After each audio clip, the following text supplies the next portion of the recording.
mulku rabila wa garikanu ala mulku de yidi auna ikende yidi auna ite karabola ila suju kada sudi mani sema kikanlo wao wadara molu wa salimu ikunde dimina iseme dimina atina amagani senyala ashaki tokoro aminize yala aferela ajanangolula amasandi sirila agosete bana oh akenyani bido ya mabela likau fazarini mamadu netoye wama mwani motu nona yukazimu miyesabutelikela bia jaladi kwana kumamina sanastatirojo mina mulu donderi mnake mini hai yorolo la yalamu ita yoro mino kata wikanu la amo baya tamala kusenga na kiga bide kuha sanastatirojo min haisu la yalamu kutasole kwa yaki mini kwa kene atolewe tasole where ti wuri tole itefa ala kweno wa umuli nebeduni kala laho kalembalu ya kalembalo ina kaidi namlali plan wa mati o fasadine kili la ngomona nu c'est américain nyateke wuli kwa ma tena wuli so ka ngomola to ko nyateke busugo kala la mosa manera musiji no ada kaniro abako tewela nyateke masaya kula kawo mo ba de ole ni wala president le ni atebe o lona mosa manera masaya kanu kono ko de se america ko mo benalo ate mo ba ko lo ate mo de ni ngolo wòle tí lè n'a tẹ o lọ ìdíwọ́ sí ẹ̀ n'a ta lọ tòótanu lè wò tẹ o lọ nyakore ka pẹrẹ maa ni ìsàlọ alọ kawu yọ. mọtẹ mi yẹnu mu ma ala ti bẹ dàmú. amu atẹtẹ bal akumate atasi alo dala ye mọmi dọlẹ mọmi tarala tarala la fahom ale mọlu de musikalo aye gbiyala mi ma kẹra mi nafa kanugbe ya kọsọnna. atete bal agmate a jala kudunu wa endaho wale molu bara faho amolu wa yaktobo ado sebala Muhammadu sabari lo kimi rabbika tiya kitiye wala taku kanana ke kasahe baleho kumi yeti nyamema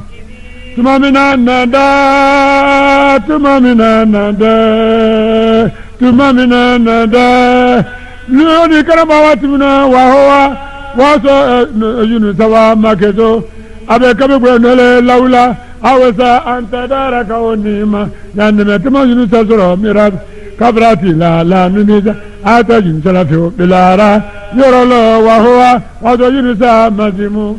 abe yakifene ate mine fola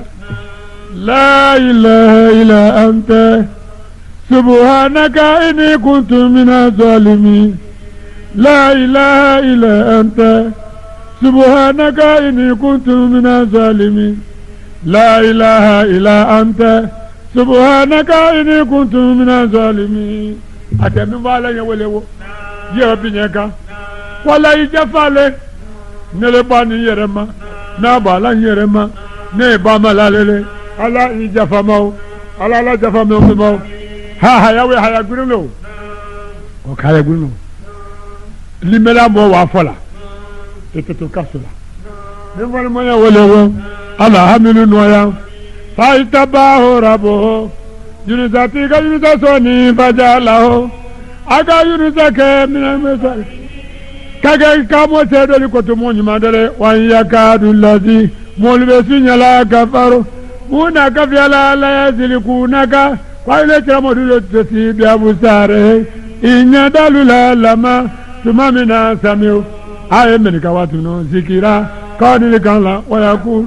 abafola inaho kutira mamadu la majunu kufatolewe wama huwa wata kwa na magafefene ila zik kani kawani lelo lili alami dani folu yo suratul haka lakala sura leni bismillahirrahmanirrahim alhaka ما الهاك وما أدراك ما الهاك كما بي الهاك لك لدى ما الهاك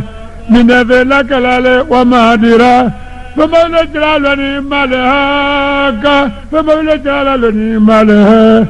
من لك لدى أقول من لدى الهاك اسم أسماء يوم القيامة كيما تودل الهاك alihaka kurabina ina wuya faya o beta tu masura yoro meno ina tunya sutu fola ya ina saraka sutu bola ina hine sutu kela ina bana tu sutu kela o beta tu ile soro la yoro meno weto alihaka ina kokuka afwe tena na desi weto alihaka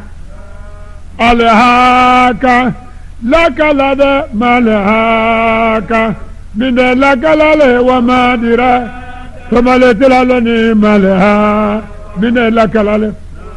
كذبت ثمود ثمود قالوا انك لك ان قالوا بالكار ما كون لولا كي عملوا تودي لوكو تكرا فيه القلوب جسل ما كون دول من على لو كروني مومو فما ثمود اما ثمود قالوا فهو لكم ana utasiyan la bi to akiya aya dana bwana ko sono ama anu galu de fawale ko ana uharakila biri fojala la swari no sunani be atiya fonyo kana kwani hine tala sakara ala fonyo ko la ale kabe ba ale anu galuka surura wa samaniyata aya ani teresen hosu katunu nyona fatara emon bejeni kala alikaw molu la fiha fonyo na rolo sare aye bembe na kana ho kala molu wa ajazu nakel komi tamaro jule qawiya obe fivena yala monu ga yeni ke ale molu nya mi bakiya inato ina ila wada fir'aunu lona nala wa ma animo kabulao mudunu fanaye wal mutafika andu yirama molu oganu yuru mulo ko sona fasahu mona solikala rasul rabbe itiyatla la fakazahu alaga molu mina akizata nalile la rabiata nyogbani tunala lama tumamina tokholima jini dalat bawati muna hamalina ku neka alu juri alu tafilitariya kuru kono linajala na kura taliwekala tazikirata kawani lele laku alu nye wataya ozona turobotana wa ya mifume tangala tumamina nufika alu safi zamala felila fisu lawi bulo nafukatu felilewe wahidatu feli alefa pa hakima be tekiwi haki do bi tekiwi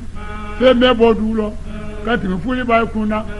ala alimina de ama ala lo kura woni moma wa milatil atu abedu tala wal jiba anitinilu fadukata abe umonyola dagata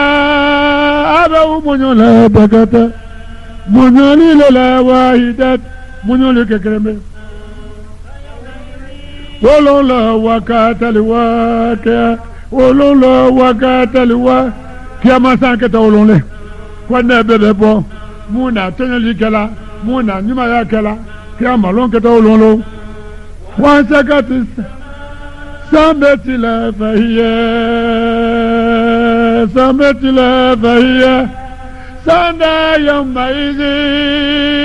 سانا يومئذ ولولا وهي ولولا مفنا ملك الهدى على رجائها ويستفعل لا ويعمل ثمانية ملك السنة لك تتلك لا أرسى ربك إتي على رسل فوقه أكون سنة يومئذ ولولا يومئذ ولولا تعرض ikata nuna lu presade la takifa kafia no vendo no mati do na miko o titi do na miko Allah momo utia aya momo zola kiyama kitabaho abare sebela biyamine kalabu bela fayaku omo ya fo haumo aina kirao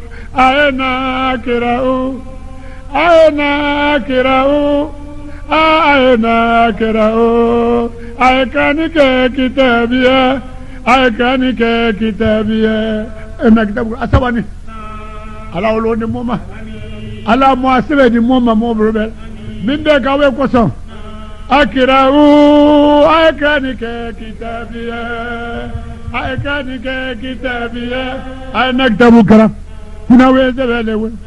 ala kuna weze wede amu nede zonanto baje ani nede mulakin awe nebe sabe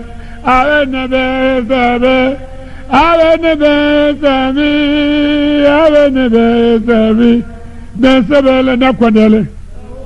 omode fi isati abawi malolo radia abediya lale fi jannat ajanale kono aliya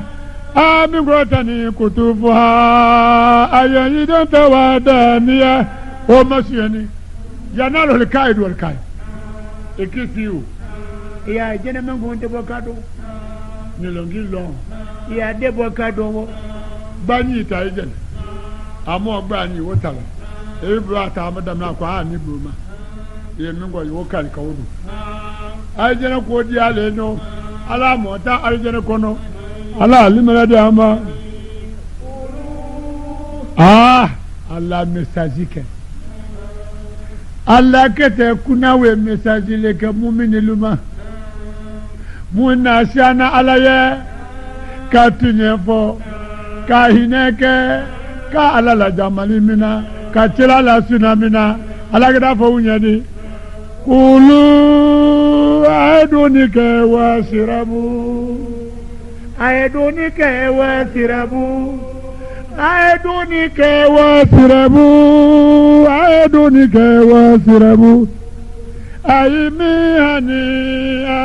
aimihani minini doni leno ya alunya bima foko sana asila foto ana min dona la filaya ana sumu dona filaya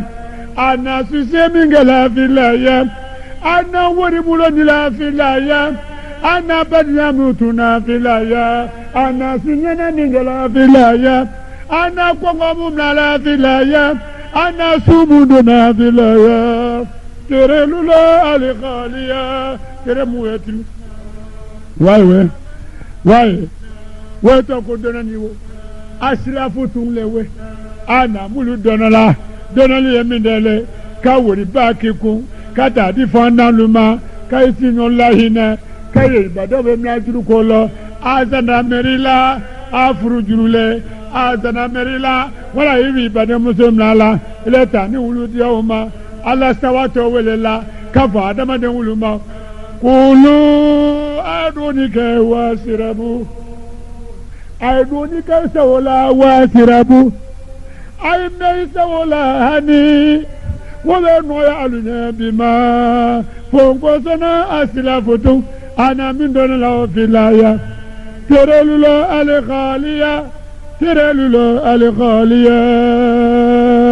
terelula alikhaliya teremuwetin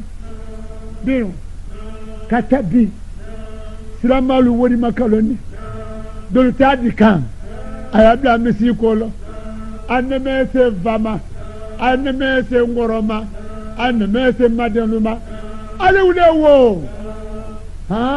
ibadi alama kusa nemese alama wakuta nemese ikoroluma ikoro bulbe sayake donko ay nebe nafo mendi ay me mendi kadwa wuke vasfuleye alulewe ala bɛmi di ma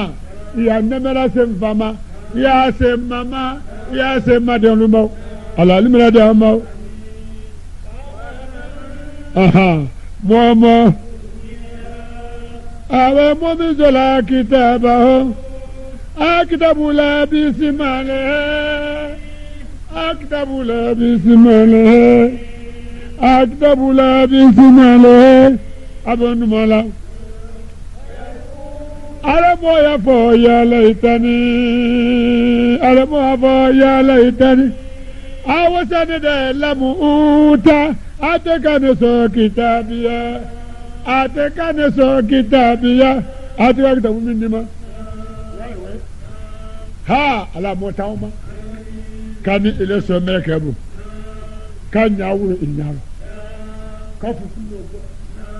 kita kibe ki ibo ka kisisi biso ibo numa ka kisisi so kadima eko ha ya obade uminu ale so tu le zika kro wa mama ni ubia kitaba warazo are fasawfa yadu subura wa yasila sayira mina na ka woja mama ya do mauta kuma ni innahu kana fi ali masrura ka aba mama ya do la ale mama ya do ya ha aba mama ya do bawo wa mama momo utia awe momi zola kitabahu abara sebela warazo are akokoma moko leni okoma yolewo ki ilemina ala mo tangama ki isisi fara ki buado ibunuma do ya kada ya sebedi ulewo kara akana lewe karana we fasawfa yadu subura o ma fa ko ndabe tinya mako besa na dio boy tinya brado yai kurukurula akalo janama do sigeta lo butu atato janama ala mo ta wole maw okay fasawfa yadu subura wa yasila saira janama kate bido sairi abeta do kono dana makate min sayira abeta do sayiri kono innahu alatani lutiba wa kana akadi da jina bolo fi ale kenda kenelo fi ale kenda koyema lo fi ale amusuna diona singolu tema masiru ate mama yalo dona innahu tanunde zanna ada yala alayaho aga tenunyana alayaho patna sana la fosoya abese brodi me kula to tenula bala inna rabbuka kana bihi basira wa ba ma kununa ko tinyale nyate tenula ate ko munda biya ko nyata la ala limela di moma ayat ma fadi asabebe ba alba abun mala ko ko awuta yitika zo ne maloni ke ma esabiya bebe mena konele ya laita wa wasa aledeka waleteke alkadiya ayeteke babedi ko mi ne kilo fale nyana ba weekend ka duya kono weekend da ti ya ko kire kwa minga ti nyana le cho bokati nyana le bana juwa to da ma se ko bana ikani ala ya wori shaya bana jumu kala ala tibe di uma mule jan strame ala la janga ilo ay to malo bana ju kasi kan lo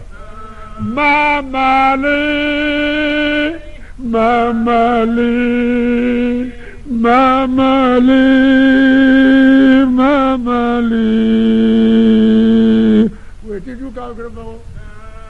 weti ti abu ale muso te wula wa nonu ba ta ale wele ka eta wele mi si ko ata ba de dem ata sinyo dem ata kanyo dem to na site so ala ti sa di ko o ga mi ba ki ama wele ni mamali mamali mamali mamali ayome nanna fromake agina na wuli blani bagila make agina na villa sama make agina na putiki sama make agina na ormol ku sama make agina na watri balu make agina na fiabo sama make agina ko bella nyoni kala ani ko bella nyoni kala ani kabone ma ala kasulitani dalu bebe tinye ani dalu bebe tinye ani dalu bebe tinye ani dalu bebe tinye ani dalu tembobi misi lokere sengo makwe halaka sulitani dalu bebe tinye ani dalu bebe tinye ani dalu bebe tinye ani dalu bebe tinye ani dalu bebe tinye ani dalu tembobi sedo uteye umako te misrila woli baye neburo nenda lala simu balu kawalo kango kuru nenu etielila iye bina moluka alu molu gbasila halaka sulitani dalu bebe tinye ani dalu bebe tinye ani dalu bebe tinye ani dalu bebe tinye nema bana julu kere kanvo kema walewo mamali mamali mamali mamali abaw na turu kabla wala kema kabana julu kasi kamume mamali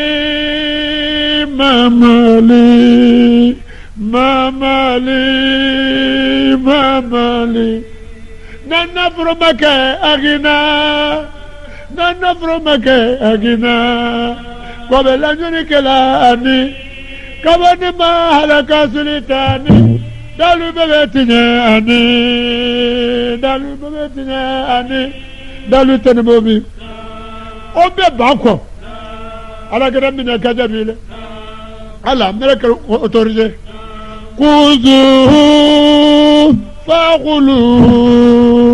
sumali jaima salu suma fi silsilati zar'uha sabuna zira fasiluku ni mo da tanwa kuma tabilo wole ay ba mo kam be fala ay ba kini kam be fala mo hinde do mo ku gwa o be fo ala fo ko be o me kuzuhu ay tanu mina faqulu ay tanu mina faqulu ay banaju tanu mina faqulu ay jalon janu mina faqulu ay bingala tanu mina faqulu ay yusra bali mina faqulu ay kalom bali mina faqulu ay tanu ke tanu la summa